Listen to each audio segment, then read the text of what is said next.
কোনোবা এজন বিধায়কে কোৱা কথাটো কৈছে মানে যিজন এক্সিডেণ্টেল বিধায়ক আছিলে সেই বিধায়কজনৰ কথা সুধিছে আপুনি তেওঁ আচলতে পাহৰি গ'ল আচলতে ৰাইজৰ দলটো কোনে গঠন কৰিছিল অসমৰ ৭০টা জাতীয় জনগোষ্ঠীয়ে গঠন কৰি দিছিলে আৰু তাৰ মূল প্ৰতিষ্ঠাপক সভাপতি আছিল তেওঁৰ ইতিহাসটো পাহৰি গ'ল তেওঁ মানে এটা কথা আছে যে লংকালৈ গ'লে ৰাৱণ হয় মোৰ মতে তেনেকুৱা এটা অৱস্থা পাইছেগৈ নেকি তেওঁ মানে দল সংগঠন কৰি এটা পাহৰি গ'ল আৰু নিজেতো কৈ থাকে দুৰ্দশ সংগঠন কৰিছিলে বুলি এতিয়া কথাবিলাক তেওঁ পাহৰি গৈছে আৰু হয় এতিয়া প্ৰেছাৰো তেওঁ বাঢ়িছে যথেষ্ট প্ৰেছাৰ হৈছে মিয়াৰ কথা চিন্তা কৰিব নে আপোনাৰ উজনিৰ কথা চিন্তা কৰিব কংগ্ৰেছৰ কথা চিন্তা কৰিব মাজে মাজে সপোনো দেখি থাকে যে কংগ্ৰেছৰ পিঠি তেনে বৈতৰণি পাৰ হ'ব লাগে তো এই কথা বতৰাবিলাকে তেওঁক অলপ আমনি কৰিছে যথেষ্ট কষ্ট হৈছে এই কথাটো আমি বুজিব পাৰিছোঁ এটা কথা ঠিক যে তেওঁ আচলতে যোৱাবাৰটো এক্সিডেণ্টেলি জিকিলে এইবাৰটো কিন্তু তেওঁৰ প্ৰব্লেম আছে সেই কথাটো অসমৰ ৰাইজে গম পাইছে আৰু তেওঁৰ কথাটো যিখিনি কথা কৈছে সেইখিনি আচলতে অসমৰ ৰাইজে এতিয়া বুজি পাইছে তেওঁ যে এটা ব্যৱসায় চলাই আছে সেই কথাটো নিশ্চয়কৈ সকলোৱে বুজি পাইছে আৰু এইবাৰ নিষ্ঠাৰ নাই ২৬ তাৰ উত্তৰটো ৰাইজে দিব শিৱসাগৰ জিলাৰ জাতীয় জনগোষ্ঠীয় দল সংগঠনসমূহে যদি আমি সহায় নকৰিলোহেঁতেন অখিল গগৈ জীৱনতো বিধায়ক হ'ব নোৱাৰিলেহেঁতেন শিৱসাগৰ জিলাৰ জাতীয় জনগোষ্ঠীয় দল সংগঠনসমূহৰ অশেষ কষ্টৰ ফলত অখিল গগৈ আজি বিধায়ক হৈছে সেই কথাটো অখিল গগৈয়ে মনত ৰখাটো ভাল আজি অখিল গগৈ যে আমাক যে আজি এই কটাক্ষ কৰিছে কি কাৰণে কটাক্ষ কৰিছে তাৰ মানে অখিল গগৈ কংগ্ৰেছৰ লগত মিত্ৰতা কৰিবলৈ ঘূৰি ফুৰিছিল যেতিয়া কংগ্ৰেছৰ লগত মিত্ৰতা সুনিশ্চিত হ'ল এতিয়া সুনিশ্চিত যেতিয়া নহ'ল অখিল গগৈ মন মগজুৱে কাম নকৰা হৈছে এটা জাতীয় জনগোষ্ঠীয় দল সংগঠনক তেওঁ গালি পাৰিবলৈ আৰম্ভ কৰিছে তেওঁ এইটো কথা জনাটো ভাল তেওঁ শৃংখল চলীয়া চিটুপুৰা গালি পৰা মানে অসমৰ খিলঞ্জীয়া সত্তাটোক তেওঁ গালি পাৰিছে কাৰণ অসমৰ খিলঞ্জীয়া ৰাইজে কেতিয়াও কিন্তু বাংলাদেশী সমৰ্থন নকৰে গতিকে তেওঁ এইবিলাক কথাত ভণ্ডামি নচলিব আমাৰ স্পষ্ট কথা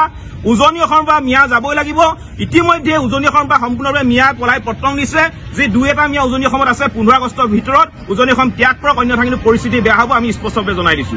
থকা ২০২৬ চনৰ যিটো নিৰ্বাচন আহি আছে এই নিৰ্বাচনত অসমৰ ৰাইজে শিৱসাগৰ খিলঞ্জীয়াবাসীৰ ৰাইজে অখিল গগৈক যোগ্য প্ৰত্যুত্তৰ দিব কাৰণ আজিৰ তাৰিখত অখিল গগৈ কাৰ পক্ষে থাকিব লাগিছিল আজিৰ তাৰিখত অখিল গগৈ খিলঞ্জীয়া মানুহখিনিৰ পক্ষত থাকিব লাগিছিল তেওঁ কি কৰিছে তেওঁ ধুবুৰীত গৈ মিয়াক চুমা খাইছে গোৱালপাৰাত গৈ মিয়ানীক চুমা খাইছে এই কথাবোৰ মানুহবিলাকে চাই আছে নহয় তেওঁক এতিয়া মানুহবিলাকে মিয়া আপোনাৰ এতিয়া চুমা বাবা বুলি ক'বলৈ আৰম্ভ কৰিছে চুমা বাবা গতিকে চুমা বাবাক ইতিমধ্যে শিৱসাগৰ সমষ্টিবাসীৰ ৰাইজে আহি থকা ২৬ নিৰ্বাচনত বিদায় দিব এই নিৰ্বাচনত কিন্তু অখিল গগৈ ১০০টাও ভোট নাপায় আপোনালোকে লিখি ৰাখক যেতিয়াৰ পৰাই বাংলাদেশীৰ বিৰুদ্ধে শিৱসাগৰ জিলাৰ জাতীয় জনগোষ্ঠীয় যেতিয়া দল সংগঠনসমূহে সৰবভাৱে প্ৰতিবাদ কৰা সাব্যস্ত কৰিলে তেতিয়াৰ পৰা অখিল গগৈ বক্তব্যৰ চিন্তাধাৰাবোৰ আমি দেখিলোঁ যে আচল তেখেতৰ চিন্তাধাৰা আৰু বক্তব্যবিলাক প্ৰকাশ পাইছে এই বক্তব্যবোৰে প্ৰতিজন খিলঞ্জীয়া মানুহৰ মানে অন্তৰত আঘাত দিছে যিহেতু অখিল গগৈ ডাঙৰীয়াই পাহৰি গৈছে আচলতে তেখেতটো শিৱসাগৰ সমষ্টিৰ নাছিলে তেখেত বেলেগ এটা সমষ্টিৰ মানুহ তথাপিও শিৱসাগৰৰ মানুহৰ চিন্তাধাৰা জাতীয় জনগোষ্ঠীয় দল সংগঠনৰ চিন্তাধাৰা আৰু এই চিন্তাধাৰাৰ জাতীয়তাবাদী শক্তিটো সদায় শিৱসাগৰ ৰাইজে সদায় বুকুত ঠাই দি আহিছে সেই চিন্তাৰে কিন্তু শিৱসাগৰ ৰাইজে অখিল গগৈক জয়যুক্ত কৰাইছিলে আৰু অখিল গগৈ এটা কথা পাহৰিছে যেতিয়াই অখিল গগৈ ইয়াত শিৱসাগৰ জিলাত তেখেতৰ ৰাজনৈতিক যাত্ৰাৰ শিপা মেলিছিলে তেতিয়া কিন্তু জাতীয় জনগোষ্ঠীয় সংগঠনসমূহে বিভিন্ন মানুহৰ সমালোচনা পাত্ৰ হৈছিলে বিভিন্ন মানুহে বহুখিনি কথা কৈছিলে আৰু বিভিন্ন মানুহৰ সমালোচনা সকলোবোৰ পৰিহাৰ কৰি কেৱল মাত্ৰ জাতীয়তাবাদৰ ধ্বজাখন যাতে সৰ্বকালৰ বাবে খিলঞ্জীয়া মানুহৰ আধিপত্য যাতে সৰ্বকালৰ বাবে থাকে সেই চিন্তাৰে অখিল গগৈ এজন জাতীয়বাদী চৰিত্ৰৰ লোক বুলি ভাবি দল সংগঠনসমূহে তেখেতক সহায় আগবঢ়াইছিল আৰু সেই সহায় তেখেতে বৰ্তমান পাহৰি গৈছে তেখেতে বৰ্তমান পক্ষত থাকিব লাগে জাতীয়তাবাদৰ কিন্তু বৰ্তমান তেখেতক আমি দেখা পাইছোঁ অবৈধ বাংলাদেশীৰ সপক্ষেহে তেখেতে থিয় দিয়া দেখা পাইছে আচলতে এই কথাবোৰে প্ৰতিজন মানুহক অন্তৰত চুই গৈছে আৰু প্ৰতিটো মেছেজে আমাক প্ৰতিজন জাতীয়তাবাদী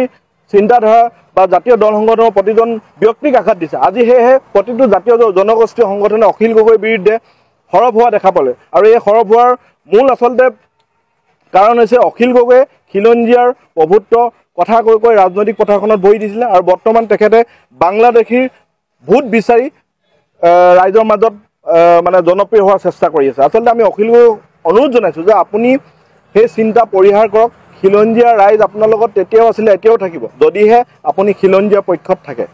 হৈছে অখিল গগৈ ডাঙৰীয়াই ইতিহাসটো পাহৰি গৈছে অখিল গগৈ ডাঙৰীয়া শিৱসাগৰ সমষ্টিৰ বিধায়ক কেনেকৈ হৈছিল অখিল গগৈ ডাঙৰীয়াক অসমৰ প্ৰতিটো জাতীয় জনগোষ্ঠীয় সংগঠনে একত্ৰিতভাৱে ৰাইজৰ দল জন্ম দি তেখেতক শিৱসাগৰ সমষ্টিৰ পৰা বিধায়ক হিচাপে তেখেতক নিৰ্বাচন কৰিবৰ কাৰণে ইয়ালৈ আদৰি আনিছিলে আৰু ইয়াৰ সচেতন ৰাইজ বিভিন্ন দল সংগঠন সকলোৱে একত্ৰিত হৈ তেখেতৰ প্ৰচাৰ অভিযান কৰি জেলত থকা অৱস্থাত তেখেতক ইয়াক বিধায়ক হিচাপে জিকাই দিয়া হৈছিলে কিন্তু আটাইতকৈ ডাঙৰ কথা হ'ল অখিল গগৈ ডাঙৰীয়াই আজি তাৰিখত বিধায়ক হৈ যিসমূহ সংগঠনৰ কৃপাত তেখেতে শিৱসাগৰ সমষ্টিৰ বিধায়ক হ'ল সেইসমূহ সংগঠনক আজি তাৰিখত আঙুলি টুৱাই তেখেতে সমালোচনা কৰিব পৰা হ'ল। আমি এটা কথা স্পষ্টকৈ অখিল গগৈ ডাঙৰীয়াক ক'ব বিচাৰিছো যে আপোনাক কিন্তু শিৱসাগৰবাসীৰ সচেতন ৰাইজ তথা বিভিন্ন জাতীয় জনগোষ্ঠীয় সংগঠনে মিয়াৰ চৰ্দাৰ হ'বলৈ ঐতিহাসিক ঐতিহ্যমণ্ডিত শিৱসাগৰ সমষ্টিৰ সন্মানীয় বিধায়ক হিচাপে নিৰ্বাচন কৰা নাছিলে। আজি তাৰিখত আপোনাক আমি কেৱল মাত্ৰ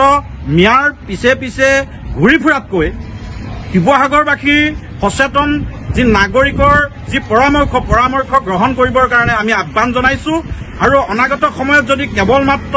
আপোনালোকে অসমত অবৈধ মিয়া সন্দেহজনক নাগৰিকক সুৰক্ষা প্ৰদান কৰিবৰ কাৰণে ৰাজনৈতিক ক্ষেত্ৰখনত থাকিম বুলি ভাবিছে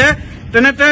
নিশ্চিতভাৱে এই কথাটো আপুনি জানি লওক শিৱসাগৰ সমষ্টিৰ ৰাইজ তথা অসমৰ বিভিন্ন জাতীয় জনগোষ্ঠীয় সংগঠনে একত্ৰিতভাৱে আপোনাক কিন্তু শিৱসাগৰ সমষ্টিৰ পৰা পুলিয়ে পোখালিয়ে উভালি পেলাবলৈ ইতিমধ্যে সাজু হৈছে আৰু